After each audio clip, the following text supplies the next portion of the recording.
Hello everybody, it is June 18th and I thought I'd take a minute and do a quick garden update. It's been a while. I think the last one I did was in mid-May. So you can see all the little chickens. There's my little sweetheart Isabeau. Rosie and Astro are all doing well. Astro and Rosie did a little bit of a jailbreak today and we're hanging out on the patio. We had some people here doing some work and they were keeping them company. So let's jump right into it. So here are the peanuts. Peanuts aren't doing as well. We've had a lot of success and a few little things that are struggling. The peanuts are one of the things that I think is struggling. A couple of them have some flowers on them, but they're not growing quite as I anticipated. The way these things grow is they'll actually develop flowers, and then the flowers fall off, and there's a little kind of a stem that comes from the flower that goes into the ground, and that's what the peanut grows on. So there is the peanuts. We're doing a lot with containers. Ever since I got these free containers this past summer, I figured I might as well use them. I have a lot of compost, so I have a few of them with peanuts in them. Again, these peanuts did start to flower a little bit, but I expected them to be a lot bigger than that. I have some potatoes here. I've already gotten some early potatoes off of there. It's actually quite a few potatoes growing for how deep it is. These were just some extra seed potatoes I had, so I threw them in there. These are some black raspberries that I just got yesterday from a gentleman. There's 3 plants in there, but I really don't have any room for them, so right now I just put all 3 in there.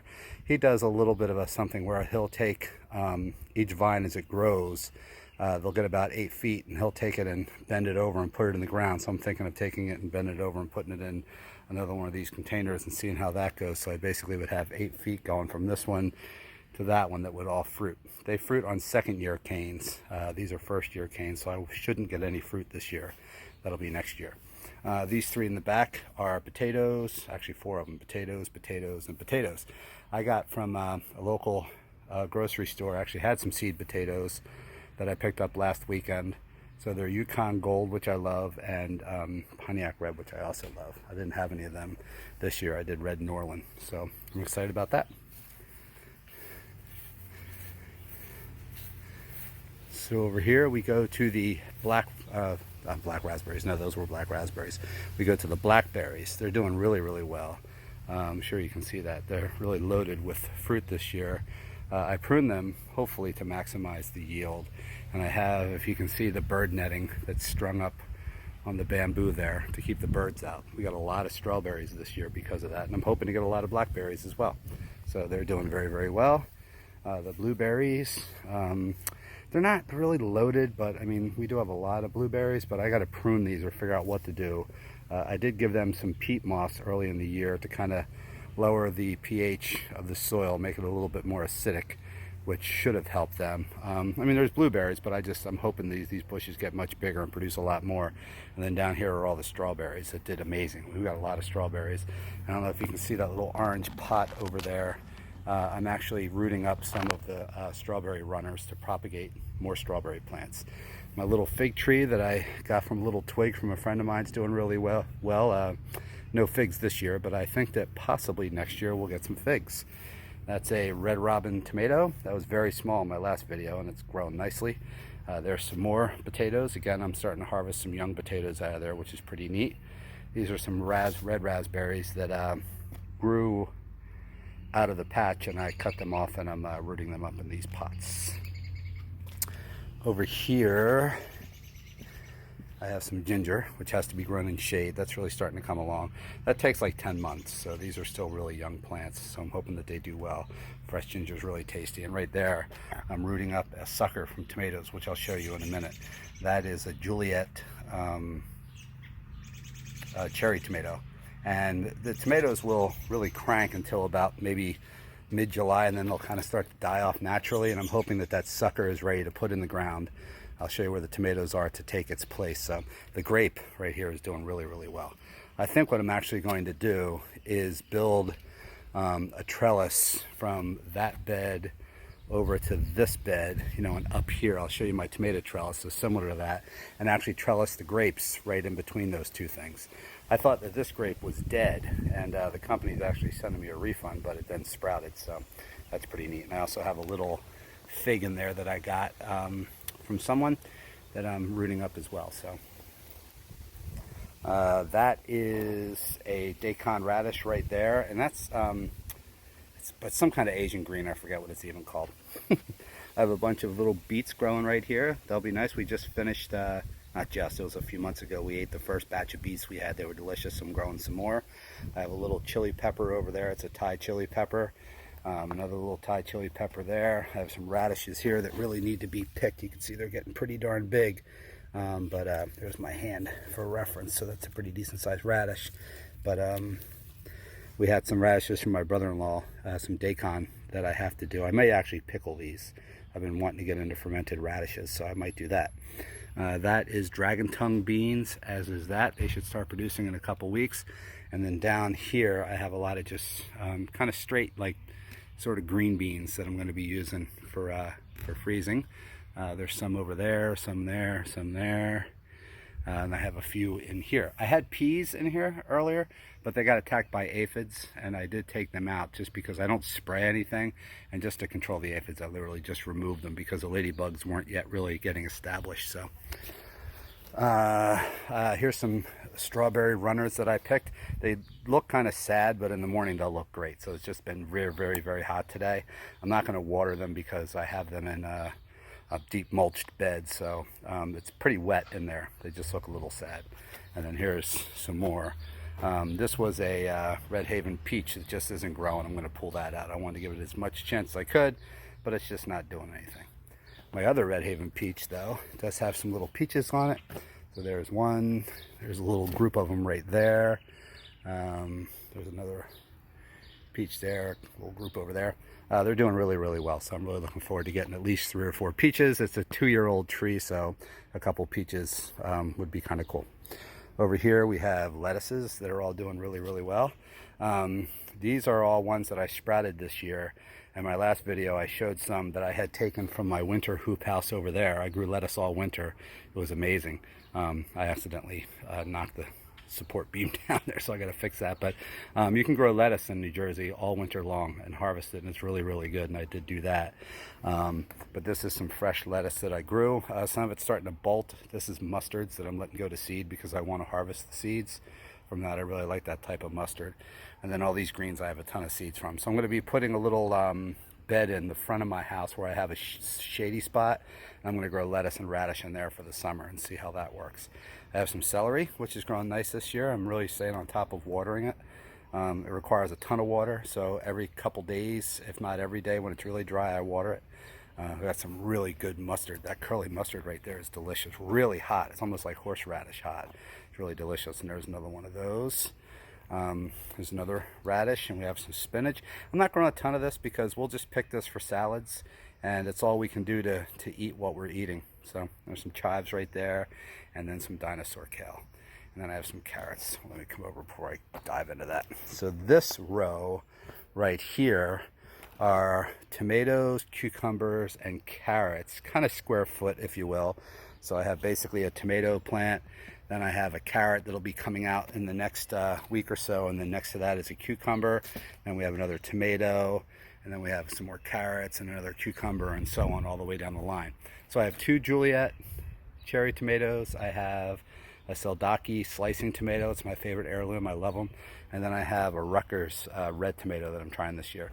So what I've done is I have this trellis built. Really simple. It's just, you know, some 1x3s that I had laying around. And from there, I'm running a double length of twine down to a stake. You could probably see that right there.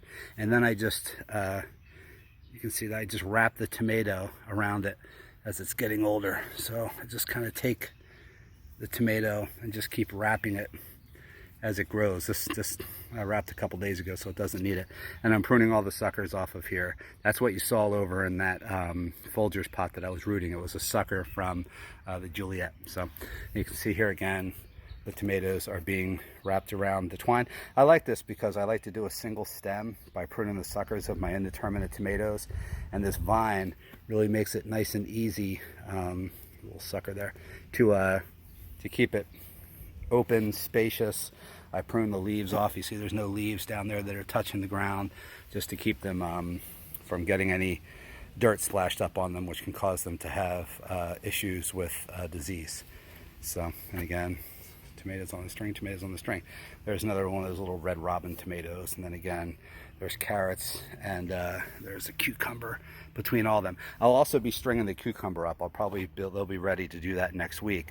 So I'll just run another string right from the board down there to a stake, and then I'll string the cucumbers up, and I will also prune them to a single vine. There's like 4 or 5 cucumber plants. I'll probably just keep the single strongest one as my cucumber plant.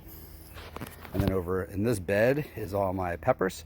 The pepper plants are actually starting to produce a lot of peppers, but they didn't get real big this year. Last year by this time, they were twice that size, but they weren't producing peppers. These seem to be doing a little bit of the opposite. So I have California Wonder right there, and in between them is a little Thai chili pepper. Over there is my favoriteest pepper, which is a sweet pepper, a Jimmy Nardello, and you can see that there's a couple Jimmy Nardellos already popping off of there. They'll turn red, and they taste like, to me, they taste like candy. They're so sweet. So there's another Jimmy Nardello. I have a jalapeno there. I think that's actually another Jimmy Nardello, and then in the back are a number of little Thai chili plants. Right here, and then these are called Facing Heaven peppers. You can see how it's facing up. They're a Chinese pepper that I'm going to be using to make my own chili oil and to cook with. Really good. I'm not getting a lot of production this year. I'm more growing these just to see if I like them. And I have that, and I have this one, which is a Chinese chili. That one is actually called a Szechuan chili. And then back here I have this little chili. I don't know if you can see, it's got these really itty bitty little chili peppers on them, but boy do they pack a punch. And then I have a Thai chili there and a couple more Thai chilies there. So what I'm going to do is grow these. The ones I like the most, I'll just save some seeds, and then I'll grow like 20 of the plants, I guess, depending on how much production I get off of them. So over here we have one of the potato beds. You can see the potatoes are starting to look like they're starting to die off. I have harvested a bunch of young potatoes off of there. None of these flowered. Actually, the blue one's flowered, but none of the other ones flowered. But I am getting some potatoes. Let's see if I dig in the dirt here. We can see, yeah, they're like there. There's a red potato. So I am, getting some potatoes in here, some decent sized potatoes. So that's potato bed number 1. It's a combination of Yukon Gold and Red Norland. I really like their Pontiac Red, but I couldn't get any of them, so I started with the Red Norland, and then I just got some Pontiac Reds that I'll be growing for my fall potatoes. And then here's potato bed number 2. There's a ton of potatoes in here. There's 3 rows with 9 plants each. The front is Red Norland. The middle row, not that you can really see any rows at the moment, is Yukon Gold, and in the back are Adirondack Blue. Adirondack Blue potatoes were neat. Not my favoriteest potato. I mean, they're okay, but I grow them more just because, they're blue potatoes, and that seemed kind of like it'd be fun. There's my one apple tree, my second apple tree. These I literally just got this year, so I'm not expecting much. What I'll be doing is pruning these pretty heavily. I'm thinking in the fall. I gotta find out when you prune them, but I'm gonna be making it so that they are smaller and they grow kind of in an open set. So that I should get more apples that way is really the reason. Garlic is doing amazing. I've already gotten some scapes. I cut them all off. I've used a lot of them in stir fries and salads. I'm going to try making pesto. I'm not a big pesto guy, but I'm going to try making it. And oh, look at that. There we have a kitty cat. Hey, Jazzy. And there she is. She loves to just hang out in the garden. My yellow cat is around here somewhere, but he might be in the house having a snack. So there are the red raspberries. They're starting to get some raspberries on them now. So hopefully we'll get a good harvest. I don't have them under the same netting that I have this stuff under. I just didn't get it done, and I'm not going to get it done, and we'll see what happens. If the birds get into it real bad, probably in the fall I'll build a netting system over there for the following year. So here I have some yellow summer squash. We're starting to get some right there. Some little yellow squashes. I've never eaten yellow squash until I grew them last year, believe it or not, and I kind of love them. I love them for breakfast, so we'll be growing them. Back here I have some heads of cabbage, which look like something's chewing on them, so maybe we'll get some, maybe we won't. Here I have some Napa cabbage, which is doing very, very well. I plan to use that for kimchi. And then I have a head of purple cabbage. I think, onions. The onions are not fantastic. I think I had some beets over here that this is, again, was the winter garden, and I planted some beets in October, and they really didn't start growing until February. And I think I waited too long to pick them, and they put a lot of sun on the onions, so the onions aren't really bulbing. I mean, they're actually starting to grow now. I mean, a couple weeks ago, these were really sad looking, so they do seem to be bouncing back now that they're getting some sun. So maybe I'll get some carrots, who knows? I mean, onions. And in here, in between the rows of onions, and then in this big open area over here, I planted the main amount of my fall crop of potatoes. As a matter of fact, I see a potato plant right there, and I only planted them a couple days ago, so that's a good sign. So I have a ton of potatoes in here. This is the first year I'm planting potatoes in mid-June to see if I can get a fall crop. We eat a lot of potatoes, so if we do get them, they won't go to waste.